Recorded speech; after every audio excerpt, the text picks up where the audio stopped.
So anyway, thank you for inviting me. I'm so grateful. I absolutely adore South Africa. We've been working there for maybe like 5 years. We have a brilliant division there run by a gentleman named Mark Blockman, who's probably rotating among you.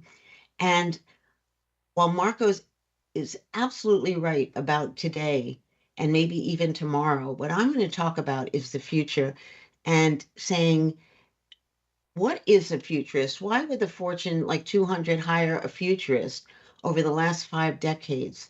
Because a futurist is a Sherpa for change. If you don't want to change, if everything is perfect, joke, you don't need a futurist. So my gift, I suppose, is saying if you knew everything about tomorrow, what would you do differently today? So I'm asking you in our time together to not say to yourself, this is never going to happen, not say to yourself, I don't have to pay attention, it's tomorrow, to open your heart and your mind to a vision of where we're going as a civilization, as a planet, as a society, and see then spend the time instead of saying no it's not going to happen, saying what does it mean to you and your business. That's the best value of our time together. Our practice is called applied futurism. Now, I'm quite popular at cocktail parties because everybody comes and goes, what's going to happen? But applied futurism is about taking futurism and applying it to a particular business case, a question, a strategy, a plan forward, and that is our practice. So, what I'm going to share with you today is here's how the immersive and digital future will change your culture in the next 3, 5, 10 years.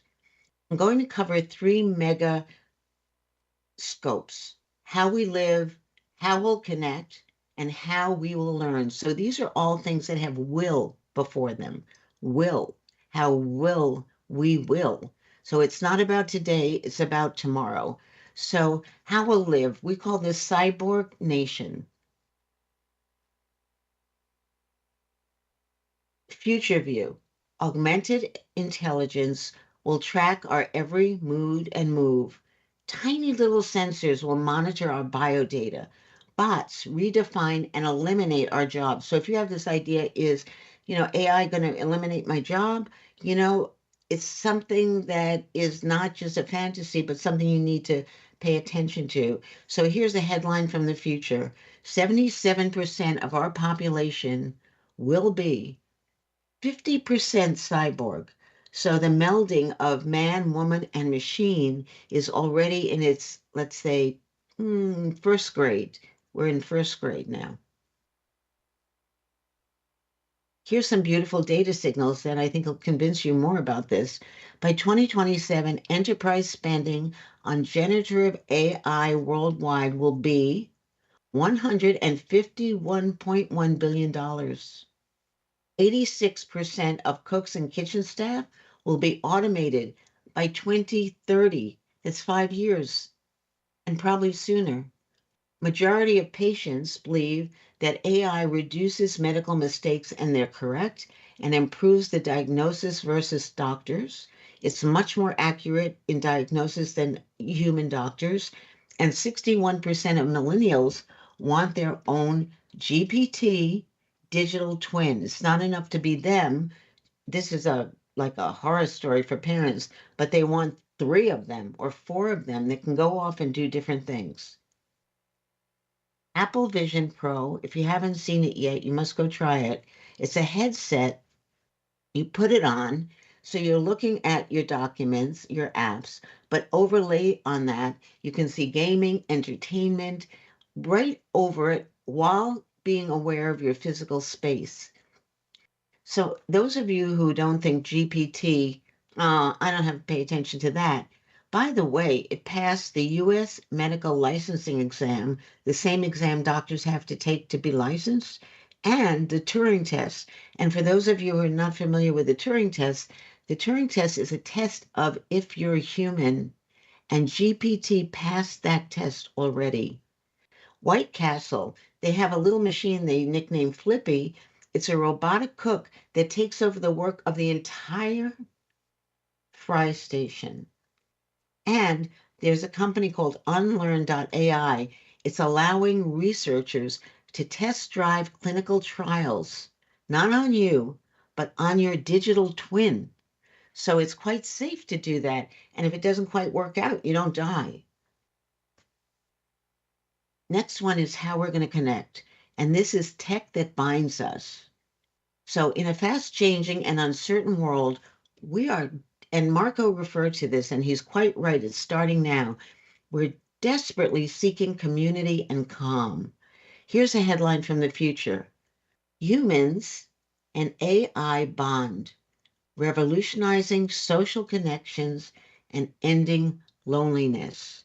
So, this is the singularity, the mashup of humans and technology. Well, the rates of anxiety and depression among adults is up 33%.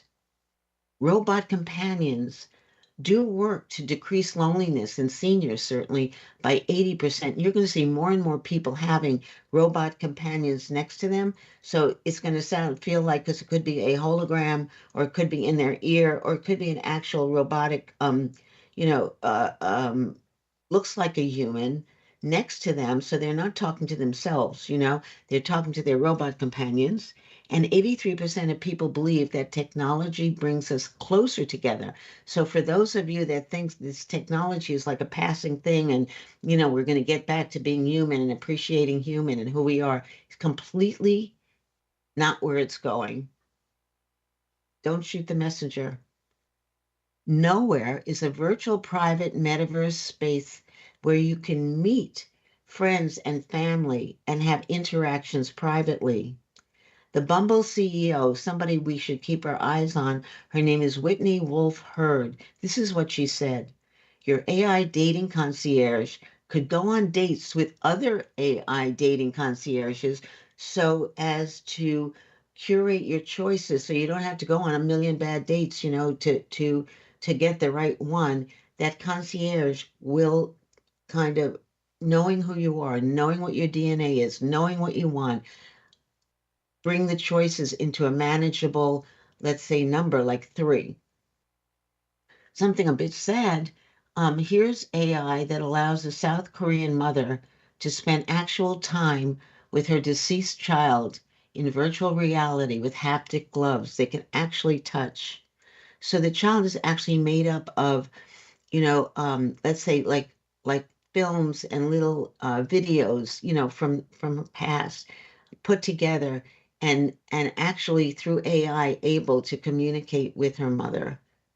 And the AI chat box replica, which is probably the most developed that you can see in the present, actually intervenes student suicide by acting as a friend. Replica is a friend, it's a companion, and more people are downloading Replica and feeling like, oh, I'm not so alone. I have my Replica bot that I can tell everything to and communicate with. And a lot of people have wanted to marry this bot. It is getting more and more, I don't know, human-like, and people are really, especially people that are a bit without community, without family, leaning on it and interacting with it. I'm going to play a little video so you can get the vibe of Replica.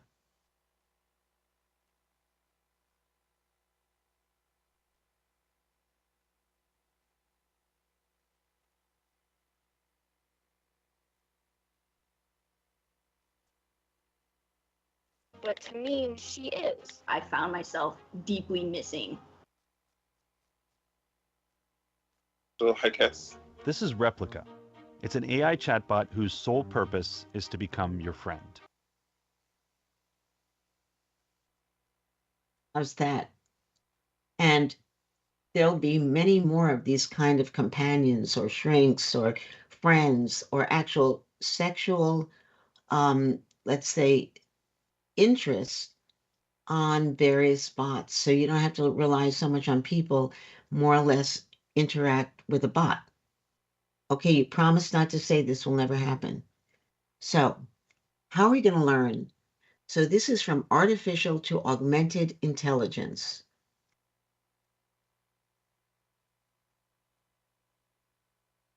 So in this new world of AI, artificial intelligence, AR, augmented reality, VR, virtual reality, humans will receive limitless knowledge directly into their brain. Think about it. Here's a headline from the future. Just go back one. The spoken word in any language will be uploaded directly into your brain. And this is what Elon Musk is working on. He's on his second human trial where you can actually communicate with the screen without speaking, without typing. And gradually we'll be able to communicate with each other without speaking or typing or using our language. It will be directly what you're thinking or what you want will be directly communicated to somebody else's brain. Amazon, in case you think this is too weird, is already experimenting with this and will allow you to order books or whatever you want online, just thinking it. I'm thinking, I need Tide, I need this, I need that, I want to read that, delivery tomorrow. Boom. No talking, no typing. Okay. So 54% of increase in students' engagement using AI tools. So kicking AI out of the classroom is a major mistake. It's like at one time we said, what do you need not to use your calculator. You have to add up all those numbers. So then gradually we go, what a waste of time. Same thing with AI. Banning it is really ridiculous because it really supports learning. By 2030, AI personalized learning market will reach $48 billion. Global VR-based healthcare training is right now $3.8 billion annually, and 80% of employees integrate AI tools to ensure that their staff keeps pace with evolving demands. So if you're not interested, really focused on making your staff use AI, we even teach something called AI every day. People will save 30% of their work time just using AI. Neuralink, as I said, he's on his second human trial. ChatGPT diagnosed a dog's tick-borne disease that stupefied vets, so it's a great analytical tool. In Vision, you can wear something while you're on your bike that reads the environment. Meta is seamless, instantly translates one language to another. So here's my little warning to you. Objects in the future are closer than they appear. And hoping that you will take everything that we shared today about tomorrow and figure out what to do differently today. Thank you for opening your minds, your hearts, and being with me. And I wish you the best future.